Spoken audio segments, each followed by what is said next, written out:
Test ও one day সিরিজে হারলেও টি-20তে ঘুরে দাঁড়াতে চায় বাংলাদেশ। তবে শ্রীলঙ্কার মাটিতে তাদেরকে হারানো কঠিন হবে বলে মনে করেন বাংলাদেশ দলের টি-20 অধিনায়ক লিটন দাস। এদিকে বাংলাদেশকে সমীহ করছেন শ্রীলঙ্কার অধিনায়ক চারিথা আসালাঙ্কা। সিরিজটি প্রতিদ্বন্দ্বিতাপূর্ণ হবে বলে জানান তিনি। আগামীকাল সন্ধ্যা 7টায় ক্যান্ডির পাল্লেকেল স্টেডিয়ামে শুরু হবে বাংলাদেশ ও শ্রীলঙ্কার মধ্যকার 3 ম্যাচের প্রথম টি-20। পরগার মানের রিপোর্ট। টেস্ট কিংবা ওয়ানডে সিরিজ কোনোটিতে শ্রীলঙ্কাকে পরাস্ত করতে পারেনি বাংলাদেশ। টেস্ট সিরিজের পর ওয়ানডেতেও লঙ্কান সিংহদের কাছে পরাজিত হয়েছে টাইগাররা। তবে টি-20তে ঘুরে দাঁড়ানোর প্রত্যাশা বাংলাদেশ দলের অধিনায়ক লিটন দাসের। টি-20 সিরিজের জায়গায় আছে, ডিফারেন্ট ফরম্যাট। টেস্ট আলাদা একটা ফরম্যাট, ওয়ানডে আলাদা একটা ফরম্যাট, টি-20 আলাদা ফরম্যাট। সো সবাই জানি আমরা এই ফরম্যাটে কীভাবে খেলতে হয়, আমরা এটাই চেষ্টা করব।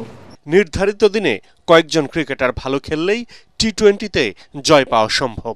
বোলিংয়ে শ্রীলঙ্কাকে নিজেদের চেয়ে এগিয়ে রাখলেও ব্যাটিং বোলিংয়ে স্বাগতিকদের পরাস্ত করার ইচ্ছে লিটনের। টি-20 ফরম্যাটটা এমন, আপনি যদি পার্টিকুলার ডেটে খুব ভালো ক্রিকেট খেলেন, আপনার 2-3টা প্লেয়ার খুব ভালো ক্রিকেট খেলে আপনি ম্যাচ বের করে নিতে পারবেন।